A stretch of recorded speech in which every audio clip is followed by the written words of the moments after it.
Hey Vince.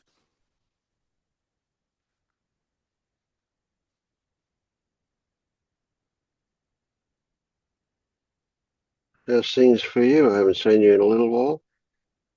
Yeah, things are good. Um, yeah, don't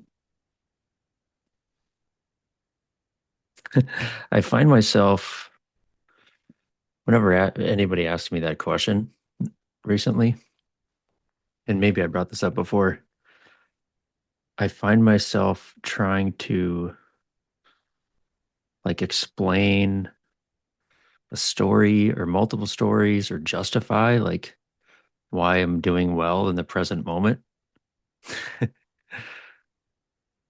It's like I have, it's like I've got this habit. I think it's natural. Um, in a lot of conversations like how are you to talk about, well, here are the things that have happened since the last time we've talked that um, support why I'm doing well right now, but they don't in a sense. It's like it doesn't matter what happened last week or yesterday or this morning. It's just like right now I'm doing well, and Yeah, I get hung up because I'm like I don't need to. I don't have to like justify it or explain it. I'm just doing well. yeah, Do you it's find that interesting. too? Like somebody says, "Who are you?" and you tell them about your job or something. Right. Yeah. Yeah, it's a tricky one. I get flummoxed about what they really mean. These days, I just take it as a social thing. But yeah, Yeah. what do they want to know? Yeah.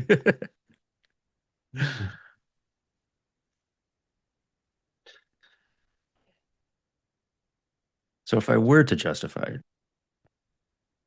or explain it, I'm finding myself um, more regularly, um, I guess, having presence,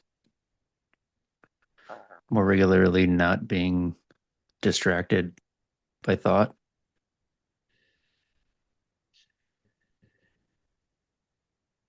especially in conversation. That was that has always been um, I could I could regularly um, I guess when I say have presence or be present, have uh I guess by attention, be wide across like my whole body, everything I'm seeing, sights, sounds, um, even thoughts. But as soon as I entered any sort of interaction with another person, I would immediately lose it. Mm.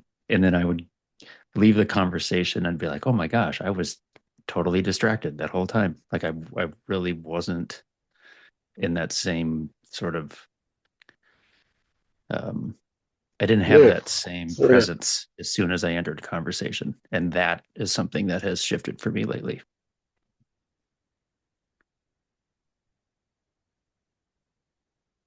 Yeah, very interesting. Interesting. Yeah. So of course, as you're talking, I'm comparing it to my own experience. Um, and I have to say, I don't have what I imagine you're referring to with presence, which is an awareness of what's going on for me. I feel a bit more like I disappear, like Hmm. I'm not what there is here is a bunch of reactions that are reacting to whatever's going on. But yeah. Now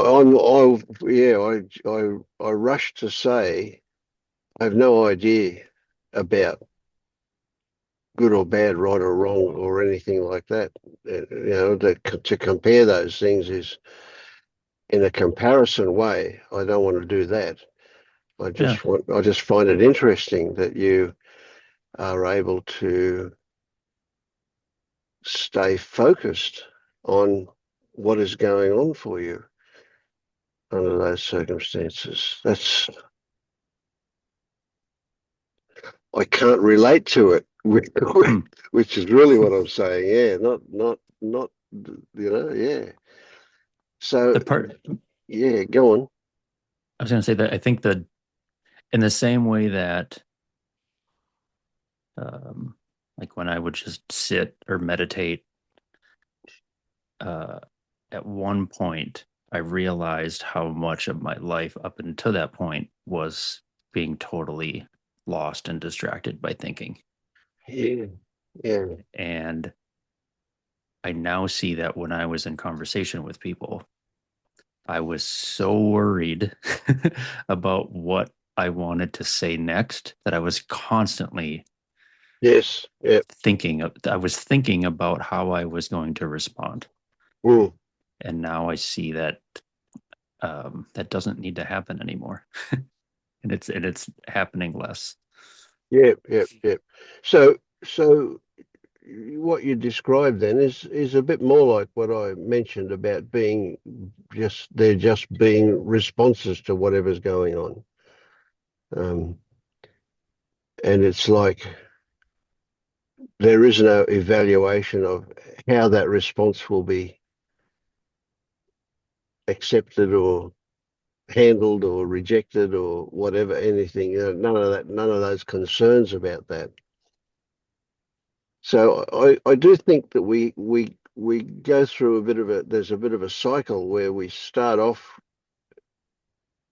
or at some point in the early days of this journey, we recognize that we get misled by our minds a lot.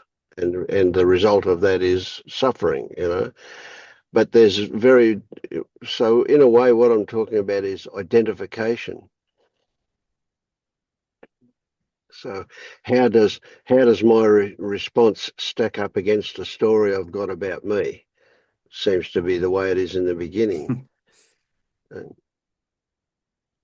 And constant, like, to tie that to what I was saying about being so consumed by what I was going to say next, yes, uh, like I needed to defend this identity that I've carried with me. And so if somebody said something that was like interpreting or judging me in a way that didn't match this identity, like I mm, needed to so quickly respond and defend and clarify what that identity represented, what those thoughts were, what my opinions and beliefs are, so that they had the quote unquote correct view of me, because I needed to defend that at all costs. I couldn't be seen as being wrong or misguided or whatever. Fill mm, in the blank. And that defensiveness and that need to react so quickly and that need to have um, the right thing to say as quickly as possible is fading. mm. Yeah, interesting one, that one, isn't it? Yeah, yeah. I had an interesting experience earlier tonight, just a couple of hours ago. Currently I'm at my daughter's place. My wife and I are at my daughter's place, and uh, the issue of our power bills came up. uh, and I've been a big advocate for solar panels and batteries. I've got a house battery and solar panels, and yeah, we've spent a bit of money on them, um, and yet still I got a power bill for 1 month for $200. Oh, and my wife is saying, why are we getting such a bill when we spent all that money on batteries? and this has been an ongoing thing, really. And no matter what I say, she'll come back and come up with the same thing again. You promised me that we wouldn't have any bills when we got all of this, spent all this money, etc. And I lost it. I started yelling, and she said, "See, you're not awake. You're not enlightened. Enlightened people wouldn't be like that."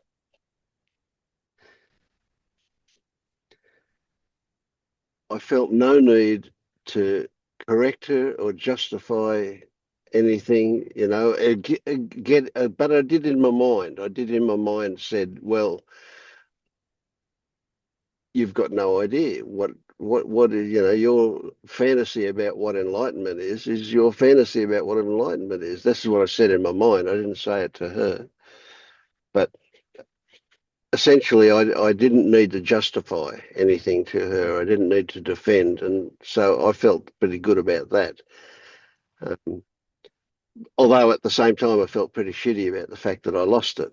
That wasn't very good. Shitty communication for sure, you but anyway, But you also so caught yourself in the middle of it, I have in the right? Like you past, but I didn't this time. Yeah. okay. But I mean um you didn't continue it when you had the other thoughts about like needing to defend yourself, Well, right? no, I didn't actually have any thoughts about not needing to defend myself, but I just didn't feel the need to do it. I just didn't do Oh, that. okay. Yeah. Yeah, it didn't last very long, and I was feeling somewhat remorseful for yelling and being so, dare I say, being so unenlightened.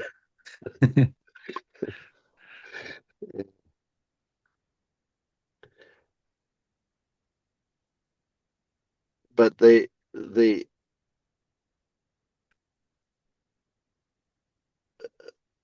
well, I'll just put it up for discussion rather than I'm not trying to justify anything, but was there identification? It didn't feel like there was identification. Yet I was acting out of frustration at being asked to do the impossible. Um, Hmm. so there was certainly that frustration would suggest that there was identification happening. So maybe there was some and not, and it didn't get to the point where I was defending or whatever. I don't know. But it was a very interesting experience. Yeah. So this this ability to look at yourself and see how you respond to things, I think that's a valuable thing, and especially if you compare it to the way things used to be. I mean, I used to lose it like I did tonight, probably daily, way back when, and certainly it was a very frequent thing. Now it doesn't. My wife will say it happens a lot, but it doesn't happen anywhere near like it used to happen. Yeah. She just says, "I'm a yeller." Yeah.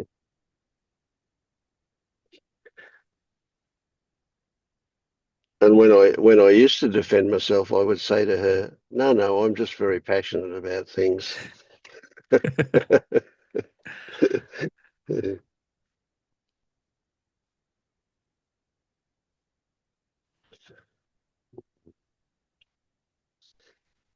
How's things for you, David?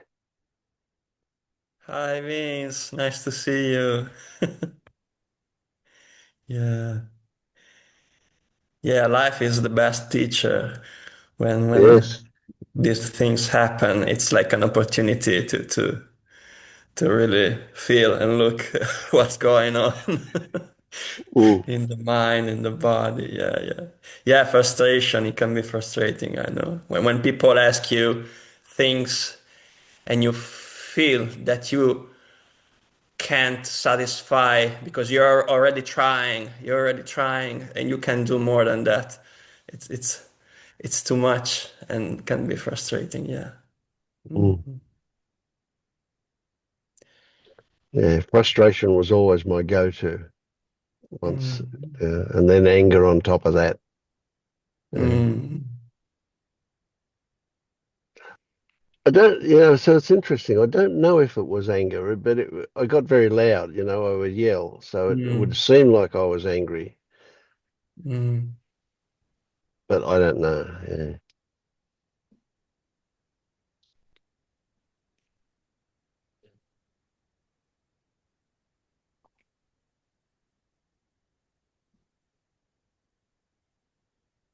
It can also be for me when there is this kind of frustration appearing. It's about also about shame, because for me it's always about shame. It's because in that moment I'm feeling like I'm not enough. Why are you asking me to do more?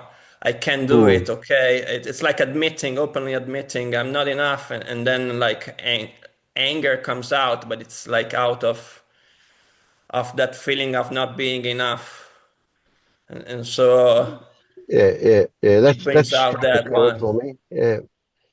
Yeah, there was definitely that feeling like I'm inadequate. I Yeah, can't yeah, I yeah, can't right, give right. you what you're Yeah, asking for. Yeah. it's about inadequacy. Yeah, right. Yeah.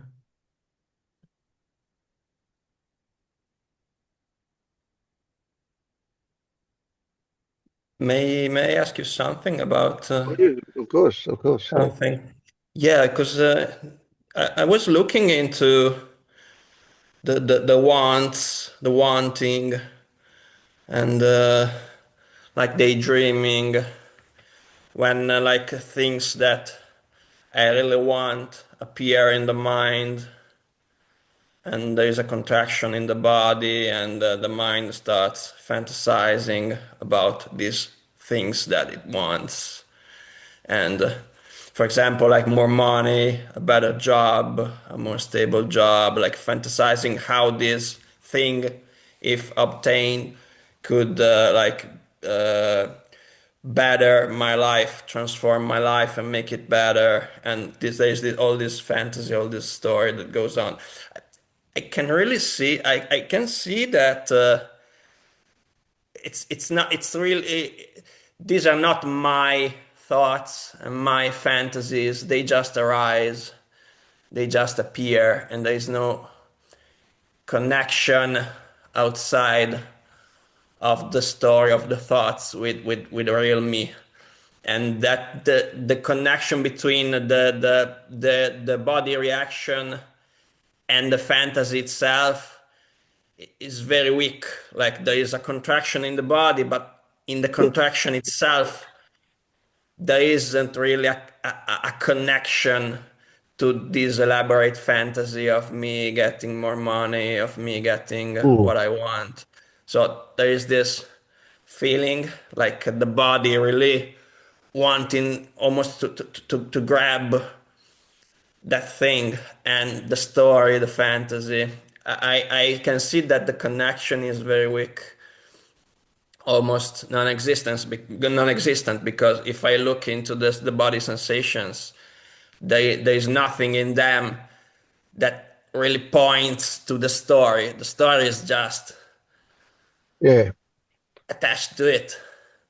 But the story, so from that point of view, I can see that when when this want appears, the body sensation is not really related to the story, but the story itself is still believed. It's Yeah. still very convincing.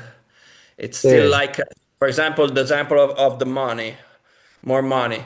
If I would have more money, the story says that I would be happier. I would be, and I know that it's always like the mind diverting from the present moment. Like fantasizing about having more money is the mind trying to escape what is right now here. Yeah, yeah, and yeah, trying to go yeah, away to another place where there's this future that is very good, and this future in which I have more money, I have a better job, I have what I want.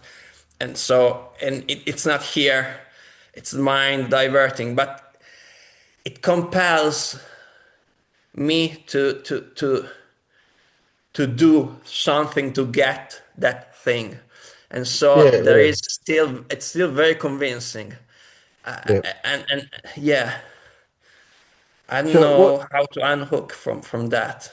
Yeah. All right. So what comes up for me, the possibility, and you watch for what resonates in you when I talk about this stuff.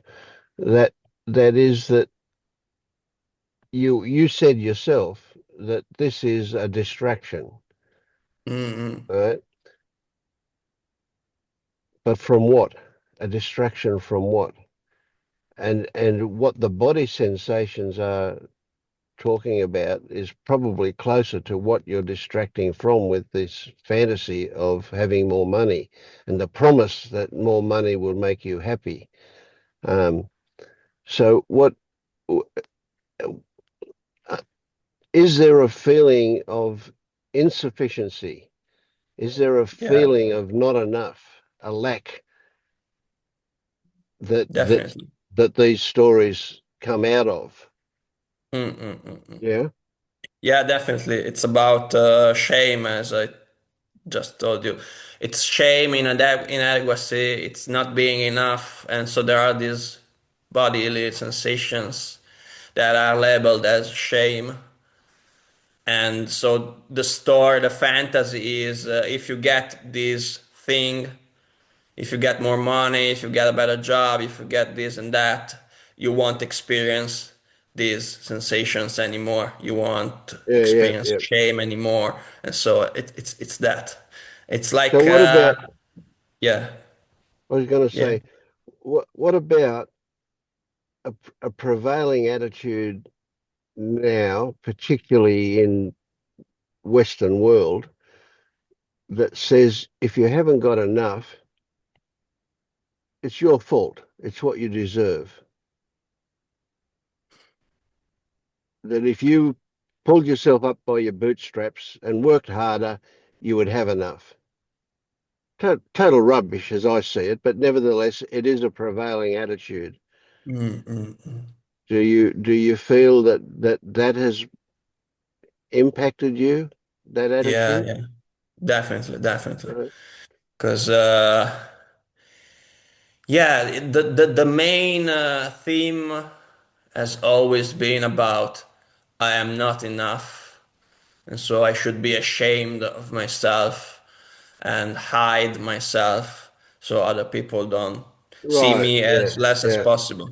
Because Yeah. I can't show myself to the world because Yeah. Yeah. I am inadequate. There's shame is this big feeling of shame, Yeah. Yeah. Yeah. and it's under everything. I know that all Yeah. these Yeah. fantasies about Yeah. the future, and all these desires and wants, they are all about escaping this shame. Yeah. Yeah. It's Yeah. I can see that very Right. clearly, but the story is still very consistent internally. It makes sense. It looks like it makes sense, even if Yes. I know that I can't really know for sure. All these fantasies, like Yeah. even if Yeah. I Yeah. had more money, I can't Yeah. really know for sure that that would bring me Yeah. peace. Yeah. No, it'd be ashamed to. But Yeah. it looks Yeah. like it's very likely. Yeah. Yeah. Yeah. I can't be sure 100%, but it's still convincing. Even if Yeah. I'm not Yeah. Yeah. sure, Exactly. I Yeah. feel like it's my best bet to listen to these thoughts and I fantasies. I would go a little bit further and say you actually know that if you got more money, it wouldn't change the way you feel, right? Because Mm. it's not. So a way to describe this is you're not you're not a person with insufficient money.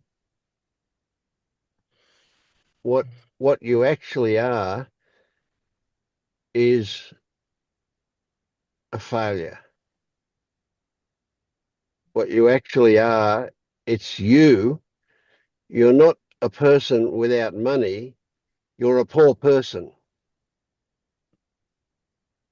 So we're talking about the identification, the ownership of this thing.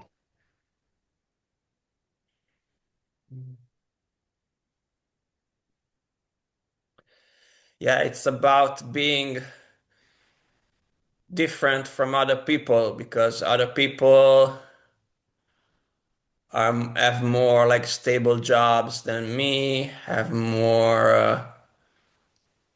a regular life than me. They are more integrated, apparently. I don't even know what that Yeah, means. yeah, yeah, yeah, But yeah, yeah, yeah, yeah. the thoughts they are more integrated than me, and so I should Be be more ashamed of my accurate. stuff because I'm not enough. Be more accurate, and say that your fantasy about other people says this. You don't know Mm, about other people. I tell you, the most powerful man in the world today is really insecure, yeah, yeah, yeah. and he's got money coming out of his ears. He's got more money than you can poke a stick at. Mm, mm, mm.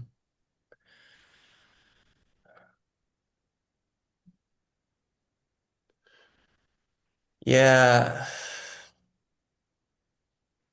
So, what does it suggest for you that there's a fix to this?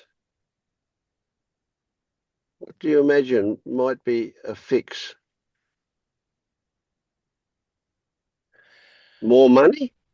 And I know because even in the past when I had a more stable job and more money, I still experienced this shame. It was Yes. just expressing in a different way. It was like projected onto other things and other fantasies, but I Yeah, still yeah, yeah. Exactly. Yeah. experienced that shame.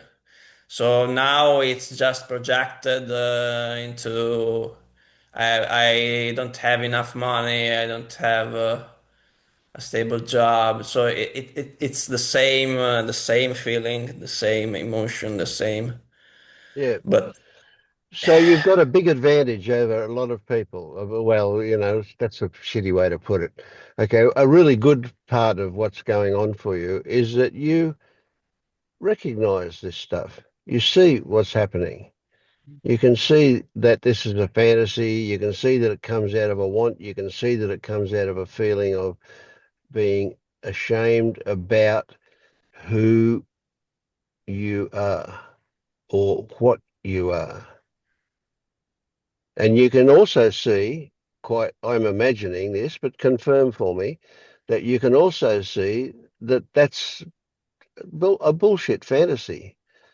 That to have the shame is that the reason for the shame is what's bullshit, not the shame itself.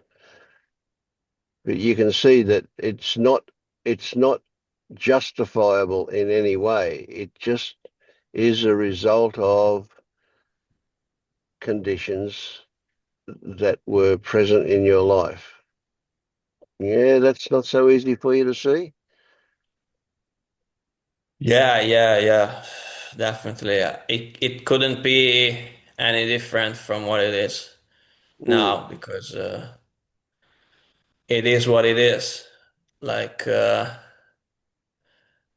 even me realizing this, even me seeing through all this stuff, Yep, it's that doesn't change it. Yeah. it's part of what it is. So I if I hadn't gone through all I all this stuff, I couldn't like see it like I see it now. So it's part of Yeah. everything is part of what it is right now. So it couldn't be any different.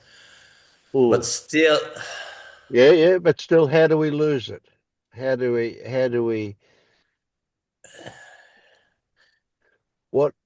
what is it that will make us happier? being able to accept, to not not have so much resistance Okay, to okay, yeah, good one. everything that happens. Yeah. So it's counterintuitive. It seems like a contradiction, but what it is a paradox, and that is that if you were to accept that you feel shameful, regardless of the reason, regardless of how legitimate the reasoning is or anything like that, if you were to accept it in some way and have no resistance to it, then it would change. But whatever you want it not to be there, you keep it there. Interesting paradox, isn't it? Yeah, it's like it gets strength from the resistance. Like the more I Yeah, resist yeah, it, yeah. the more it's like there's resistance and there's shame, and they support each other because they push against each other. Exactly, yeah. Mm. So how do we accept it? We can't will it to happen. We can't say, I'm going to do it. I'm going to accept it. That's not acceptance, is it? You know? How do we do Mm-mm. that? How do we come to accept that it exists? One thing that comes to mind that's really important is that what we're calling shame is actually a very complex situation. It's not as straightforward as the dictionary definition of shame is. It actually it's your version of it, and it has so much of it is buried, so much of it is unconscious that okay, Mm, so we can accept that we don't really know the details of it. We just have an idea about it, mm, and we call it shame just as a matter of convenience, right? But it has a flavour of accuracy about it because we have these feelings that, well, we identify them as shame, right? But anyway, just that just that recognition that there are a whole lot of dimensions to this thing we call shame that we just can't know about. That they're just unconscious, they're buried, they're a long time ago, they're whatever, and their interpretation. So we don't even know how many of them were actual, but they were the way we saw things when that happened. So, so there's a kind of an invitation in looking at it like that that says, hmm, I actually can't do anything about it without doing something about it. And I know that when I do something about it, I'm not going to be successful because I'll create the resistance that makes it stronger, etc. So really, there's nothing to do except be curious about it. mm, Yeah? And it's a little bit like, my outburst tonight. It suggests something a bit strong to me that because it does happen from time to time, it happens more than I would like it to happen. It says, yeah, there's something there that could be looked at. Now, a lot of the time in the past when it's happened, I've decided that, well, it's no big deal. I'll just let it go, and no, I don't need to look at it. But you said something that hit a nerve, as might be a way to put it, and that was that I maybe, well, you didn't say it about me, but what you said was the word inadequate or insufficient, and that kind of made, yeah, that's something I'll be curious about and see what happens. And if you were just curious about this thing we call shame, you might find that you can live with it, even if the idea is in the background that living with it will allow it to become more visible or to change or to not be there or just to be simply there and tolerated. You know, all sorts of Mm. possibilities could arise out of you not fighting it, recognizing that you can only at very best have a very limited view as to what it's about. Can you capture in your body, in your feelings? Can you capture a, a flavor of what accepting its existence, even though we don't know what it is we're accepting, except that we kind of roughly give it a label of shame, but we don't really know what it is. But can you get a flavor of it being there and you being okay about that? Uh, I did that child meditation that you sent me. I did it like a couple times, and I think it helps in that way because like when I see myself as a this little child that is already ashamed, but it doesn't really know why, and it doesn't have like the tools to look into that. Mm-hmm. And I feel very compassionate about him. Feel Yeah, this compassion about good stuff. the me, a more innocent version of me. And I know that that innocent version of me is still here. It's Yeah, underneath all yeah, this thinking mind and all these memories and thoughts. yeah, And it's closer to the body than to the mind, that innocent child is. yeah, And it's yeah, the same when I look into the bodily sensations and the reaction of the body when shame arises. I know it's a pattern. It's not really even calling it shame. It doesn't make a lot of yeah, sense yeah, because yeah, it's a pattern of many things patched together by the mind. There are yeah, like yeah, yeah, there's the contraction, there is the activation feeling. There are all these fantasies, and there is this me character that is at the center. It's a pattern of stuff that appears and gets identified. I know yeah, yeah. Good there is, recognition. Yeah, yeah, part of me really. There is this compassion yeah, towards this situation, but I lived my the character lived all his life with this, all his adult life with this sense of shame, and a lot of suffering was experienced because of this shame. And so it's hard to accept it because it's seen yeah, as yeah, the enemy. It's seen yeah. as something that shouldn't be there. And so the Okay, mind okay, needs to yeah. solve the problem of shame. The mind needs to try a Okay, way to so get rid of yeah, shame. so let me jump in. What you said, you know, that changes me a bit. That meditation was really meant for those who really want to be able to do something about that, right? So it's a much more direct way to do things.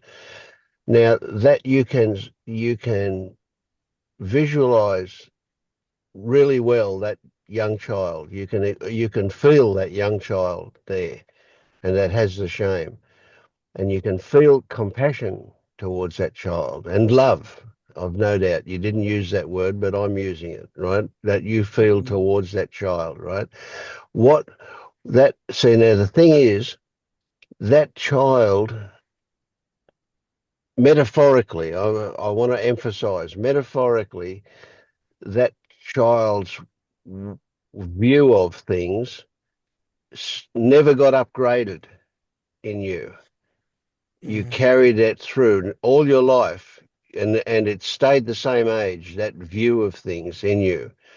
And what that meditation intends you to do is to use your compassion and your love that you experience as a carrier for information to the child to upgrade the child's view to an adult view of what actually happened. Yeah. yeah. And if you can do that, it's then becomes your experience that child in you becomes more sophisticated, becomes more knowledgeable, has a wider perspective, can recognize that his conditioned state of being was because he had a very narrow perspective when he was a child. He was naive and innocent and didn't have the ability to recognize that the shit that other people were putting on him was their shit. It didn't have anything to do with him. But guess what? As a Mm, child, he's going to take the blame for everything that's going on around him. Yeah. And so, of course, he's going to feel guilty, and then he's going to feel shameful, etc. Right? But you can see quite clearly as an adult that that was the way he saw things back then as a young child. So when you go to visit that child in the meditation, how old is he? mm. Yeah, I think is because I picture in my mind. I have this picture in my mind of me when I was, I think, 4 or 5, maybe Good, good. 5. I Yeah, think 5. yeah, yeah. That's the age. That's the age. That's the perfect age because that's the age when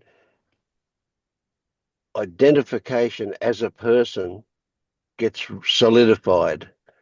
Right? It's been happening for a little bit before that, but it's very, very tenuous. Right? But around about that age, it starts to Mm, be, you are David, mm, and this is how, so it becomes much more solid, that identification. So, excuse me, that is the perfect age to upgrade the software in the child in you. mm, And that's when I say to scoop up the child and bring him back to the present. You're bringing him back with the upgraded software, with that new perspective, that adult perspective. And he stays in you. He doesn't go away, but he's no longer the naive, innocent child that feels guilty about things. He's a much mm. more he's freer. Yeah.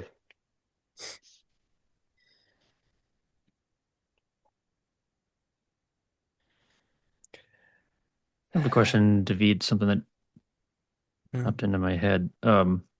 Is there any part of you that like maybe you've had this story of related to shame, not being enough for so long that it can't be as simple as just accepting it and being okay with it because like I've spent decades fighting this and working on it and I can't just let it go. It means that all that effort was for nothing. Like is there anything to that at all? I mean, yeah, I've had the shame all my life, and I also had this tendency to fake it and mask myself in order to give another image of myself to the world. I mean, all my teenage years, all my when I was a young adult, I was trying so hard to look not ashamed, to look confident, to look, and so I am very used to mask myself, not tell anybody about my struggles, not tell anybody, not show anybody how I really feel. So there is this masking that uh, has been present for many, many years. And so the idea of dropping the mask completely is very frightening. And so accepting shame, accepting being a shameful person means also showing it to everybody. And this is like terrifying. And this is very, very, the body will react a lot to that, like exposing myself more and more. And I have managed to do it more over the years. It's not like when I was younger, but still dropping the mask completely would require like accepting a whole lot of other things altogether, and it feels like it's like very a lot to do, dropping all this masking altogether, and I don't know. You've taken like, Yeah, like I say, you've taken like 4 or 5 deep breaths just in the last minute. It seems like your body was already reacting to even the yeah, thought yeah, yeah, of dropping it. yeah. This is the fulcrum. This is the center of everything, all the diversion, all the fantasizing, all the mind going other places. This is the origin of all those things is this shame that is here. Is this belief, core belief that I can't show the world my true self. I can't show the world my true face. And it's only to very selected people and only to in very selected situations. And but I need to be careful not to show too much. Yeah, yeah. That's Yeah. the But, because but otherwise the body would react, and that would expose me even more because if I let the masking stop and show myself, and then the shame, the body would react, and people would react to to my body reacting, and that would create this chain reaction, and the whole world would would mm, finish. yeah. Well, believe me, people won't recognize it as shame when I you know. show them that. They won't. They don't want to know about shame. They don't want to see their own shame, so they're not going to admit to yours. They'll call you weird, maybe. They'll call you all sorts of things, but they won't know about shame. Yeah. But I get what you And say. I hear what I, you say. Yeah, that's a big risk for you, eh?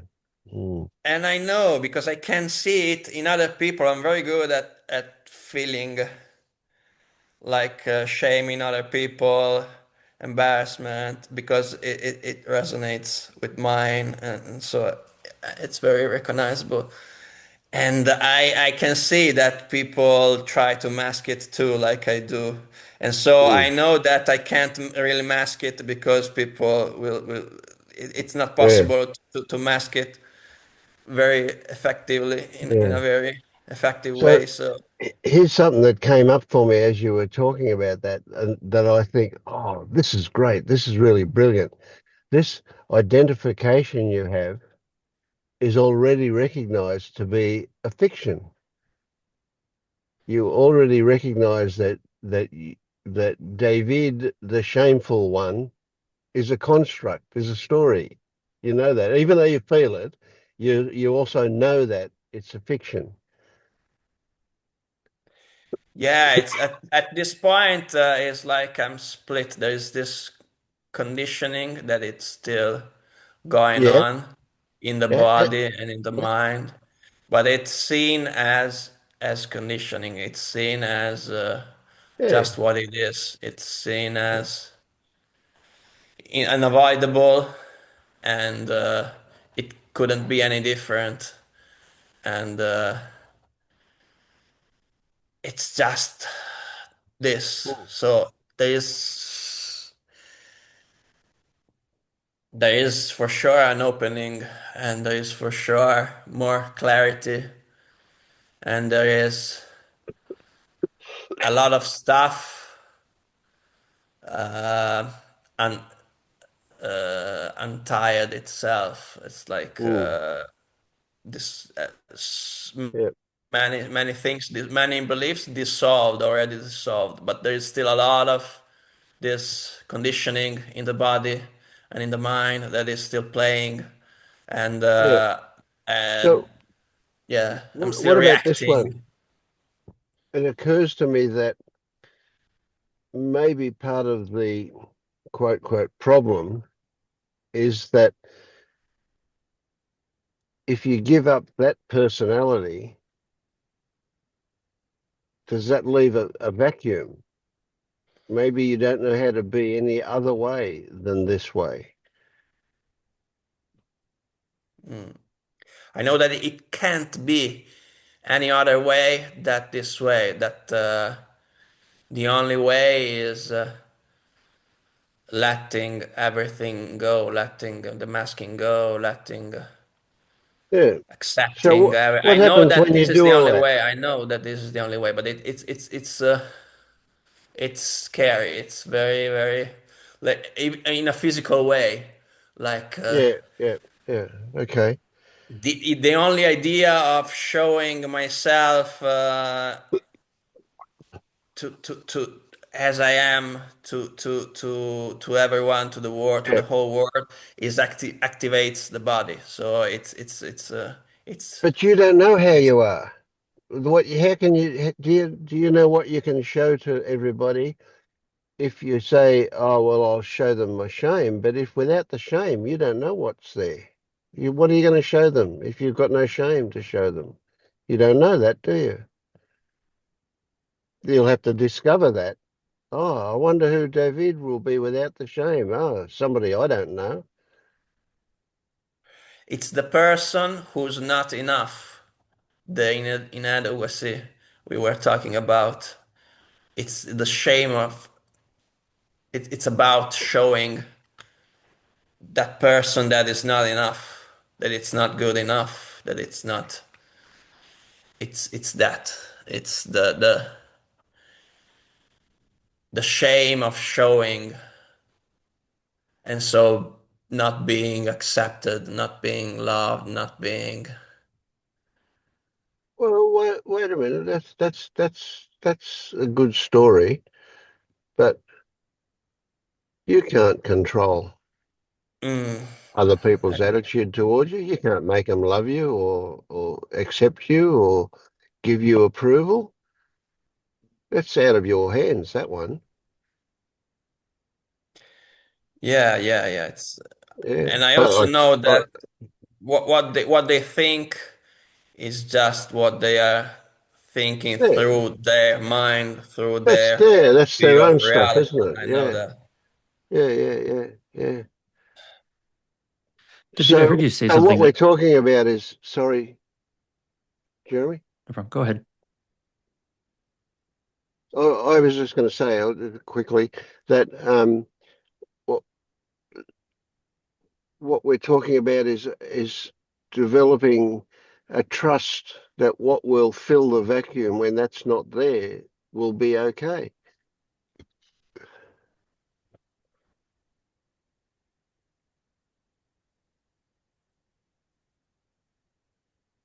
Mm, Developing a trust, that's an interesting concept, isn't it? But yeah. mm, But the only way you're going to know is by experiencing something. And so you're not going to put somebody in the place of David, the shameful one. You're not going to do it. It's going to be a vacuum that will get filled by whatever turns up. mm. if you let go. Yeah, and even this change that is apparently happening over these the last couple months, it's like a new way of being that it's different from what was there before, and Mm. it's like it's slowly replacing the old Yeah, one. I don't know. yeah, And so, but I don't know what is coming out right now. So I'm discovering it as as it appears, as yeah. it. There's a bit of an irony here, and that is that I don't see David the shameful one. I hear him talk about shame, but I don't see that. I like the bloke that I see. He's really honest and upfront, authentic, all good stuff. I would be happy for you to be my friend. I would be honored to be your friend. And this is not you faking anything, is it? Is it? Yeah, yeah, Are yeah. you faking for me? No, no, no. When it's like when I am out in the so-called formal world, like work play in the workplace or in very formal situations, in very formal environments. That's when I feel that this shame game is Mm, more strong. When I'm around people that I resonate with, like now, like with my girlfriend, like with selected friends, then it's the mask drops mm. and I can be more myself and more Yeah, and yeah, yeah, accept every part of me. yeah. But And you find that those other the people like more you, eh? yeah, the more I get closer to environments where it's more easily you can more easily be judged when your competence and your skills are evaluated and judged. The more I get closer to those kind of environments, the more it activates again Mm, its conditioning. And yeah, yeah, it's like I also feel like everybody is masking. And so I am required to mask too because I need to conform. There is this pressure that I need to fake it because everyone is faking it. And yeah, so the yeah, more yeah, everyone is faking it, the more I feel like I need to fake it too because otherwise I am not like them. Otherwise I am not. There's this yeah. inadequacy. Okay, yeah, that's true. That's true. If you don't fake it, you'll be seen as weird for sure. Yeah, Mhm. Yeah, yeah. I love that badge. It would be It, shameful, but it would also be freeing. Yeah, yeah, I think freeing, very very freeing. freeing. Yeah, yeah. It's beautiful. Yeah. Yeah, yeah, Sorry, Jeremy. I got carried away there. Oh, Well, no problem. yeah. David, there yeah. was something that you I don't want to occupy everybody's time. So thank you as always. Stop that. Stop You're that. You can awesome. have You're all the awesome. time you need. That's not a problem. Yeah. Yeah, yeah, yeah. Mm. Oh my God.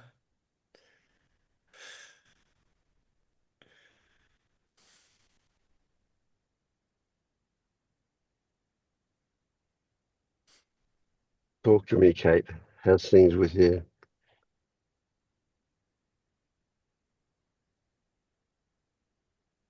Well, thank you, first of all.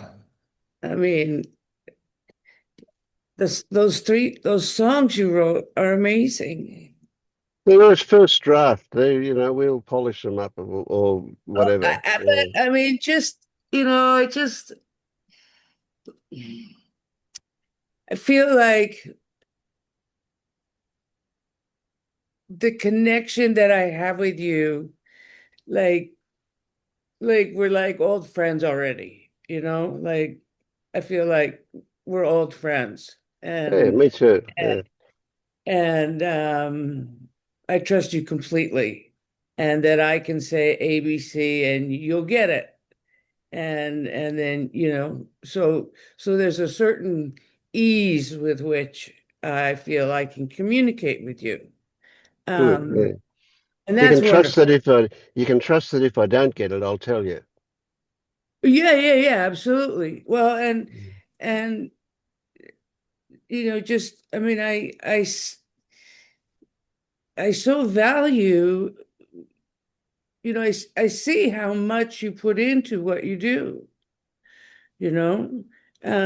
Like it's a lot of time, to have these meetings 4 times a week, and then you work privately and all of that, and it comes from a place of genuine love and wanting to help people. I mean, you could be out golfing more or fighting with the wife or whatever else you wanted to do. Um, and um, something that I was thinking about something about that what Davide was talking about, and I know that it's funny because you know I had Mm, this belief from when I was as young as I can remember that I was bad, right? That was it. Took me a long time to get down to what exactly it was, and it was just I'm bad. And I got that at such an age that I hadn't yet developed enough to be able to say why. Like, what am I doing that's bad? I'll change it. It was mm, just, this is a couch, and yeah. you can't make a couch. You can't make a Yeah. couch a table. It's a couch. That's it. And and once I got that, I realized, well, there's fuck all I can do about that. Except love the little ones who believe that Mm, and and and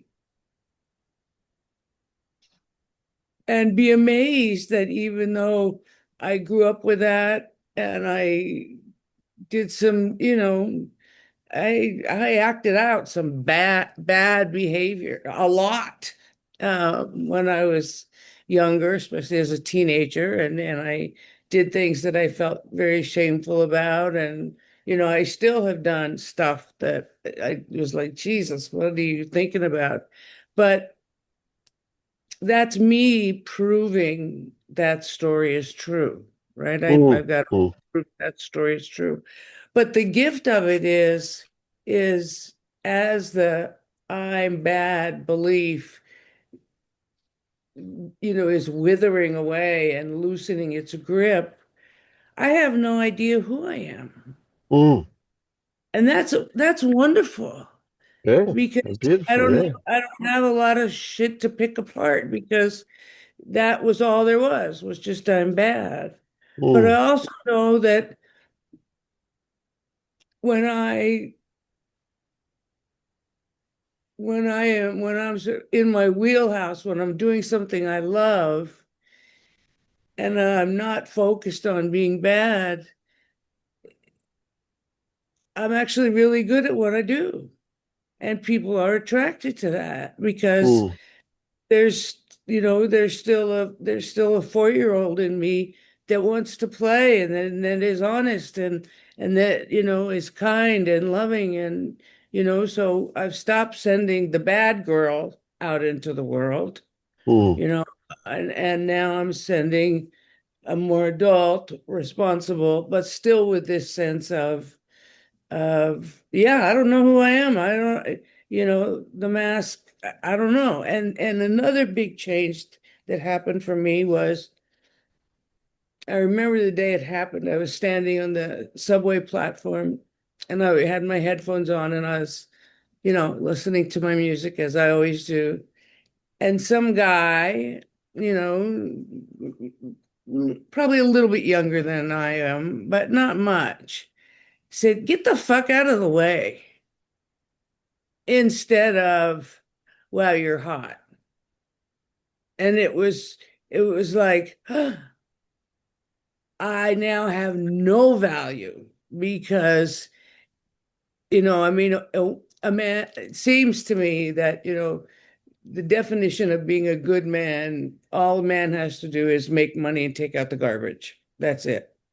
And mow the lawn if there's a lawn. Um, but a woman's value is she has to be sexy and she has to be, fuckable. And I've asked some of my good friends, younger male friends, and I've said, these are not, this was before I was hanging out with healthier people, let's say, or kinder people. But I said, is that really the first question you ask when you see a woman? He's like, yeah, if she's fuckable, then I'm gonna go after her. But if not, who cares? I don't need a friend. I have my friends. And I mean, it's a terrible thing to say, but that's what our worth is based on. Women's on, are we, are we worth the time to court and, take out, pay for a nice dinner, go through all that before, they get the gift of getting laid. And men are important and valuable if they make money and take out the garbage. And when I saw that, there was such freedom of I don't have to I don't have to do that anymore. I don't have to put makeup on. I don't have to do any of that shit because nobody's looking at me that way anymore. And I don't have to value myself that way anymore. Um, so and that meeting that you and I had the other day, something has shifted already, um, just by being honest and saying the things that I don't want to say out loud is so powerful. And being witnessed by, people. I mean, here I am, with all these men, Well, they are, aren't they? Yeah. and it's fine, but before it would have been a big deal. It would have been, I would have had to, get up and make sure my hair looked good and, take a shower and, oh, don't wear this.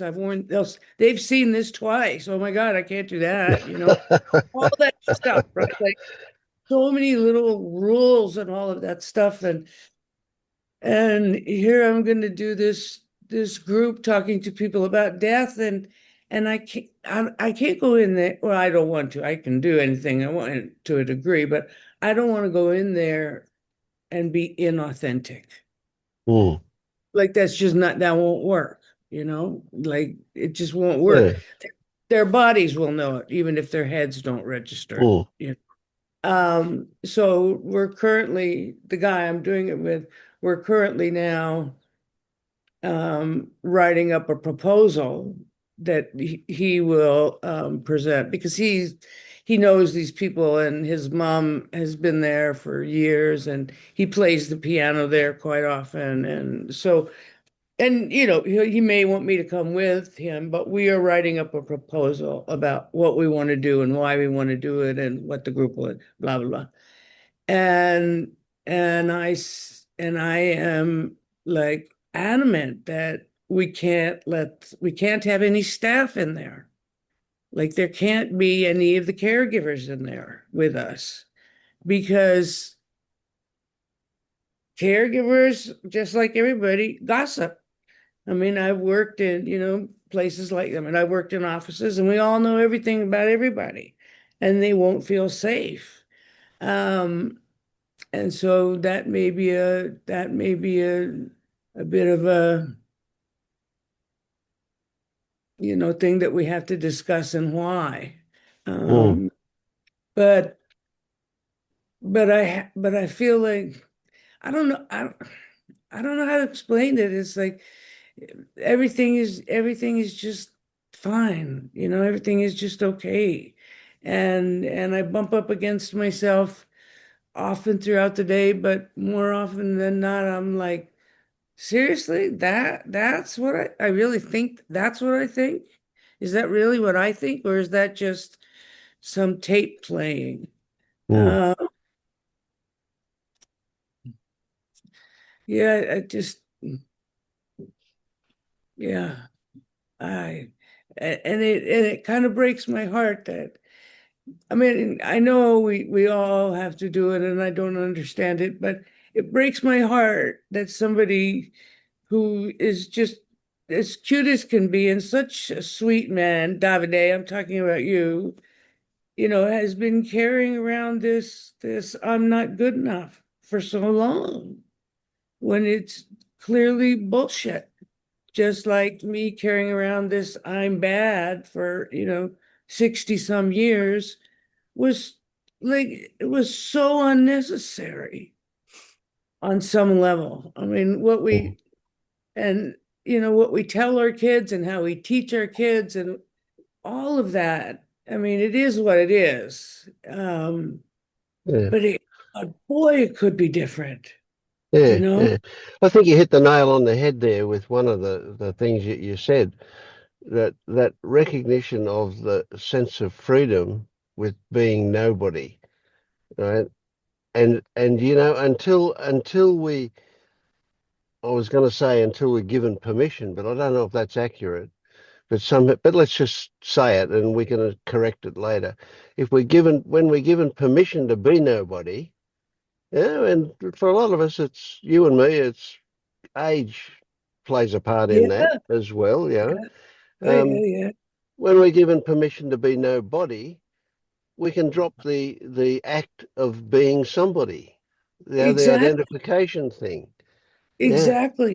Exactly. I mean, and when I go stay with my adopted family, I have this family that I've been friends with for 40 years and they live in New Jersey and they all talk like this about having coffee and I talk as soon as I get there, I'm talking like that. Um, but when I went there, the first time I was still in my 20s.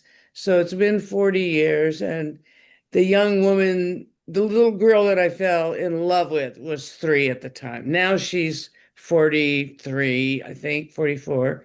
And she's the one who has the 3-year-old who, I realized when I saw that he didn't have the capacity, didn't understand to say why yet. That really shifted. But when I go there for Thanksgiving or anything, I don't hang out with the adults. Mm, Like I go play with kids. And, I mean, there have been a couple of times where she hasn't had a babysitter, and I have flown to New Jersey for a week just to be the babysitter. And she's got another boy who has multiple disabilities, but he is like the most loving little kid in the world. But kids are honest and mm, they don't try to fake and they tell you exactly what's going on. And the, getting being older gives me the freedom to say whatever I freaking want. And if people think I'm crazy, who cares? I'm yeah, just yeah. nothing. I'm not important. I'm not important anymore. And uh, I wish that well, I mean, I can't change anything about it now, but I wish I would have let myself be weirder, younger, you know? Um, and yeah, yeah. And when people say to me, some of these young women that I have worked with in the past as sort of a mentor, I have lots of daughters everywhere. And when they say, well, how did you learn to love yourself. And I said, well, I just try to be nice to myself. That's all. I Mm. just, that's who we love are the people that are nice to us. And yeah, I'm so grateful. And uh, Vince, I appreciate you so much. And the songs, and what I liked about them is they were fun. And they were like songs that I'll certainly dance to, and we'll see. And I've already sent him to Jordan to see what he has to say about him. So yeah, thank you, thank you, thank you, Right. thank you, Excellent. and just thank all of you. I love that because usually when I would join, and I've been through, I've joined a million different groups and different new age, whatever stuff, and most of the time it's women. Most of the time in most of the groups, there'll be 12 women and, one gay guy. And Yeah. I mean, but that's often how it was. Mm. But in this community, it's I look where we are. I mean, Well, it's sometimes like that, I guess. yeah, but I love Yeah. that because, you know, I mean, if the world is not going to get blown up, we need to raise our children differently and teach them different things if we're going to be able to salvage anything. Yeah. Mm. Yeah, it was interesting when you said, "Oh, they're all blokes here." I had to actually look to confirm that. Yeah, it didn't occur to me until you said it that that was the case. Yeah. Yeah, yeah, Mm. yeah, yeah. Yeah, and that's, I mean, it's a wonderful thing when you see a woman ask, like I've seen the videos of there'd be men and women in the audience, and the teacher, the leader, whoever will say, okay, how many of you are afraid to walk home at night? And every woman stands up. And how many of you have carry your keys in a certain way so that, if you have to. And it, and the language that we use, a woman was raped. There's not even a man involved in that. So all of that has to change, and I think Yeah, it we've will. got a lot of it. Yeah. But it's men have to teach men how to be nice. We Oh, I should. think it's more fundamental than that. I think Yeah. we have to teach ourselves that Yes, yes, what and being human is, not stop playing a role of being a yes, person. Let's just be yes, human. Yeah. yes, yes, and the burden shouldn't be on us to protect ourselves. No. It's that thing. I mean, Mm. would you rather be lost in the woods with a man or a bear? And every woman said bear. Pretty much every woman said, oh, bear for sure. Um, but then, it's up to us to not wear short dresses when we go out or, all of that stuff. Oh, it's So a very complex issue, isn't it? Yeah. it is. And, I mean, we have the perfect example of everything that's wrong, or not wrong, but um, lopsided, unequal, all of that in the leader of the US. The perfect example Mm. uh, of insecurity to such a degree, and that grasping, that needing Yeah. whatever. Yeah. But it doesn't stop with him. In fact, you can go to probably any country anywhere in the world and find all of that Oh as yeah, absolutely. as well as other stuff. Yeah. Yeah, So yeah. I think I used to I had this idea once that if we got if we started teaching kindergarten kids mindfulness, and I particularly had in mind the nature of thoughts and Mhm. what degree of importance to put on them, if we started teaching kindergarten kids now, of course they're going to go home and get that undone straight away, and and all the other kids. But if so, it would have to be in every school in the world. Yeah, If kindergarten kids, it would only be 30 years before we'd have exactly. sensible people running the Yeah, countries. be Yeah. 2 generations. Yeah, absolutely, absolutely. Yeah, and if we also, I mean, the way the education system is now, where you put a 6-year-old who all they want to do is run around all day, and you force them to sit in a box and listen to some wah, wah, wah, wah, drone on. Yeah, I well, mean, see, that's part of the deal too. We know that way of educating suits a fairly small proportion of the population. yes, So yes, we end up with a large section of the population illiterate, essentially yeah, illiterate. yeah, yeah, And of course, what do? They start getting into power games, and that's where they think they get their self-esteem from, and so on. exactly. So, it's quite understandable that the world is so fucked today with all of that kind Yeah, of stuff. Yeah. yeah, and that But education system trained kids to be factory workers. That's what it was yeah, designed. well, it's all about socialization, teaching them to be normal, but it's a pretty fucked normal that they're teaching them. But Exactly. that idea I had about kindergartens, that was 50 years ago, and I've seen it get worse, not better. So Oh, wait. am I going to be alive to see a bit of sanity turn up in the world? Probably not. No, I don't think I will be either. No, I don't. I mean, And I can laugh at that, I think it's a yeah, bit me too. hilarious. But I mean, we also, I mean, what a great time, We got David Bowie and the Rolling Stones and the Yeah, Beatles and we'll get lots of good Yeah. we got stuff. all Yeah, that's right. Yeah, yeah. and we got Woodstock.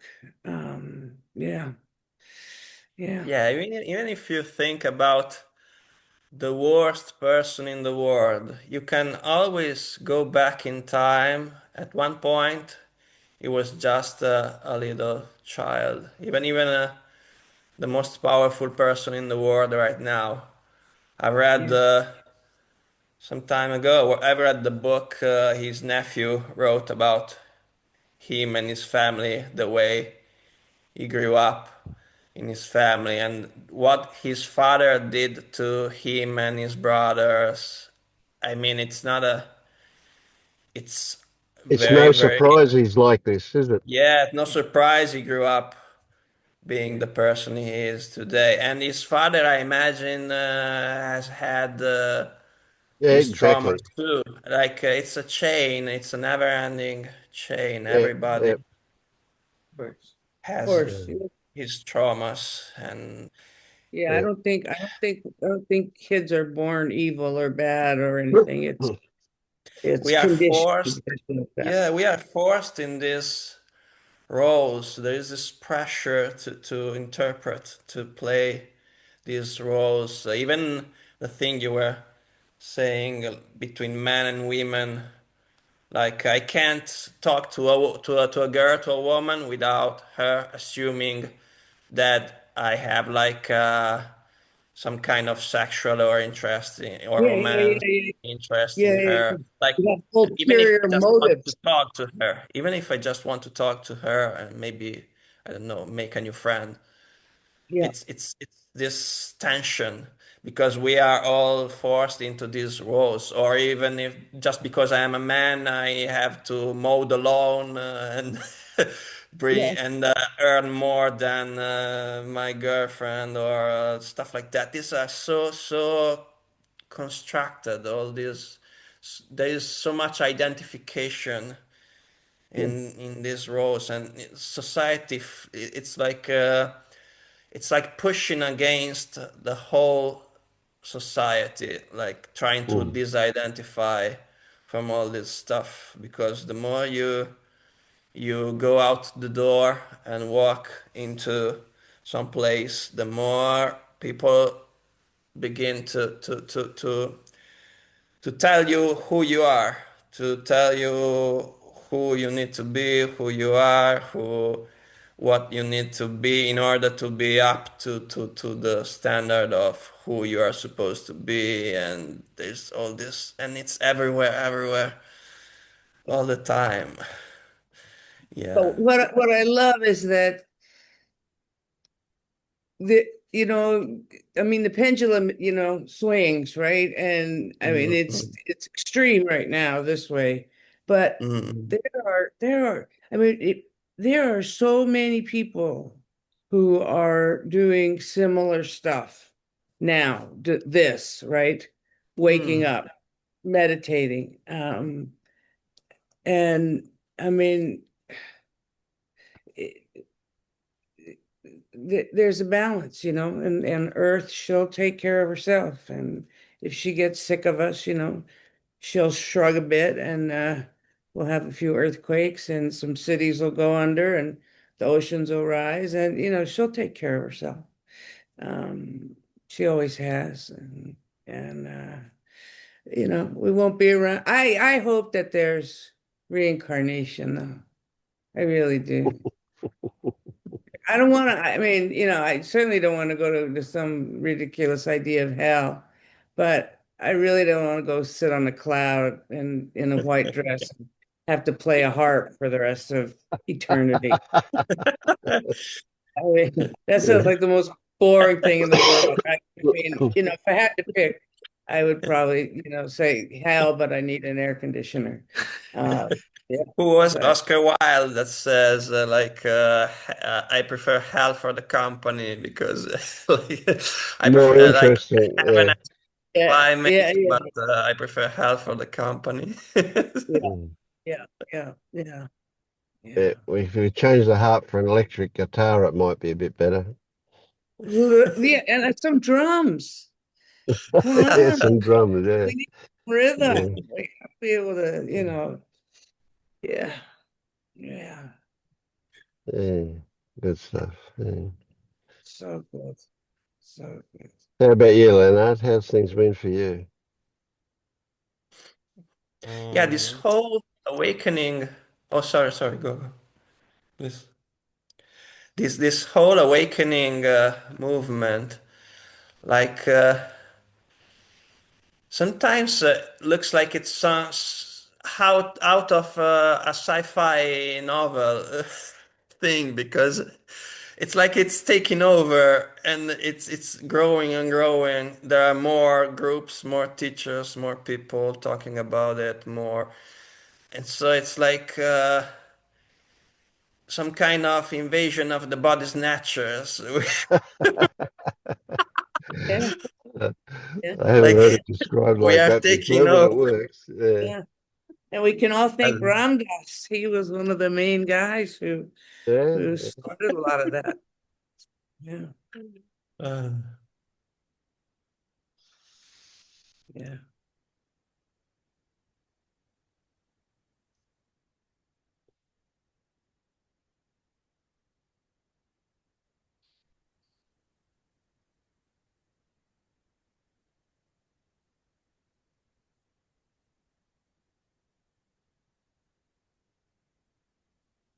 Back to you, Leonard. What's alive? Well, actually, I'm just enjoying a lot my life without working. Um, and yeah, the last time we met, I told you that I had a visitor like for 1 week, and then I just had like 1 day for myself, and then my sister visited me. So I'm quite surprised because like few months ago that would have really exhausted me, but something changed. I don't know. I just enjoy to be with people the same as being alone. It's like really I can't really tell any difference, and it's interesting because it's quite Yeah. new. That's Um, beautiful. Yeah. That's amazing. Yeah. yeah, and then also, I mean, I just have to remember because David, I had a lot of things that I was ashamed for. And I also carried with me like this not being worth the same as other people without really understanding this, like for quite a lot of years. And I still do have sometimes moments when I don't dare to do things that would be like authentically me. And now my strategy is like to do them anyway. And is quite a good exercise, I think, to do sometimes things that you know that usually you are ashamed while doing that. Maybe you can kind of begin with little things and not the big ones, but I think it works as at least it works for me. And what Kate was telling about this, I don't have to be sexy for anybody. That's something that I also discovered actually when I got sober and um, I lived on an island far away from civilization, and I just and then I noticed that it had been also like quite a long history of being exposed to this hypersexualization of the gay scene, for example. Because when I was 19, I moved to Berlin, like the big city from Oh, wow. the countryside, and then I actually it was not even the mainstream gay scene, but a punk one. But still, I was like confronted with older gays who would give me the feeling that I'm super Puritan and that I don't know anything about sex and so on. And when I was 19, I thought like, oh, and now I have to act as if I was like very experienced or something. And then only remember that like this yeah, like the first contact with sexuality actually was not about what I was, not about what I would have liked to do or what would have felt nice to my body, but it was like all performance. And of Yeah. course, I didn't understand that. And I think I really needed to get sober to understand that finally. And part of it was that I don't have to be sexy to anybody.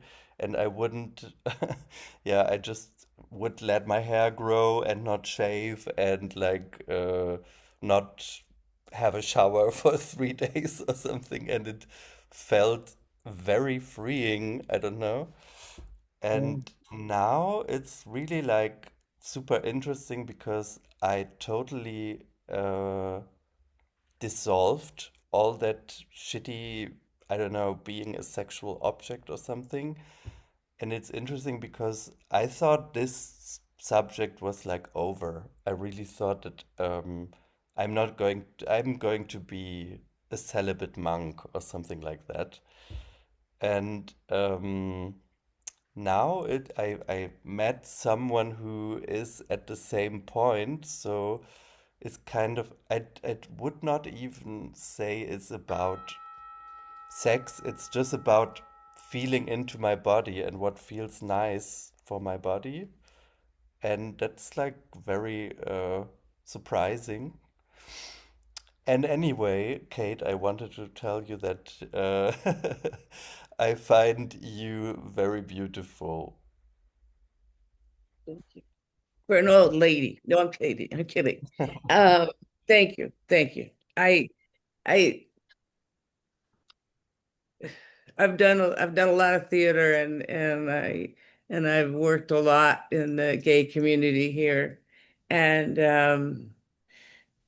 the pressure that that the young gay men go through. And then I mean, you think it's hard being a woman and attracting like creepy old men. Woof. It's so much worse in the gay community. And I had a client who was a quadriplegic and he had a bit of he had difficulty speaking, so he was hard to understand. Um, and used a wheelchair and all of that. And he was a couple years older than I was, but he always said that being gay was much harder than being quadriplegic, just because I mean, there's just so many so many rules, unspoken rules. And talk about masking and all that other stuff. Yeah, I'm glad that you have escaped that. Yeah, And, actually, yeah. uh, yeah, I think I found this super conservative society on the countryside that discriminated me as a teenager not as bad as the gay hell. Like, yeah, but I don't want to, yeah, I don't want to compete with women, you know. I know that it's also quite difficult to be a woman in a lot of situations. So and I would say that, I mean, being a man, I can still, in some situations, it's still a privileged position. So, Yeah, yeah. Well, I, and then we all have all the racial stuff too that's going on. I yeah. mean, the worst thing now is to be brown. Mhm. Jesus. Yeah. So, Yeah, but I yeah. think, I mean, especially, I mean, yeah, I talked recently to a good friend of mine, and apart from all these Epstein story in Germany, there was also like a scandal, which I'm not going to talk about now, but yeah, my friend told me that she felt like that even if she has like good men as friends, that every one of them dropped something stupid, sexist at least once or something, you know, like without thinking about it. And this is like, it's, yeah, supposedly so normal for a lot of things, men, that they don't even think about that. And then they always say, like, ah, yeah, why does she complain again? Blah, blah, blah. And I find this so horrible, really. I mean, that makes me really angry a lot of Yeah, times. yeah. I mean, it's ingrained and it is. And like you were saying, Vince, I mean, it's it'll take a couple if we get the change that we would all love to see. Um, I mean, I was editing a book for a guy who seemed to be incredibly brilliant, was a um had led lots of spiritual groups and worked with a lot of men and a lot of women and seemed to be like a really great guy and he was writing some articles and I was editing for him and he wrote he said, "Oh, that's like putting lipstick on a pig." And I said to him, I said, "You can't say that." And he didn't understand it at all. All his comment was, "Well, I don't want to lose any clients, so I'll put it out." But it was an understanding that was a sexist remark. There was just it was like it went to this far in, it just hit the part of, oh, ka-ching, I won't make money. So um just like, I mean, I didn't understand, I didn't know, I didn't discover my own hidden racism until I moved here, and there were certain parts of town that I just thought were horrible. And it was like I couldn't believe it. It was so shocking to me to admit that, you know, I was a racist, and I had to really examine that and look at it and apologize by shopping at the certain grocery stores and being kind but it was amazing to me that was present and I had no idea. So, yeah.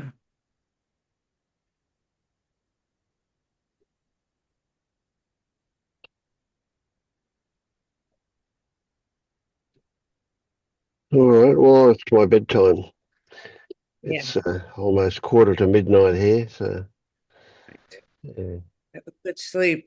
And I get to see you tomorrow. Very good.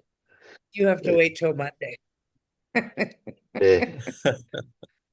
Thank you all. Thank you, everybody. Take Thank care. you. Thank you. Have a great day. Have a great sleep, Vince.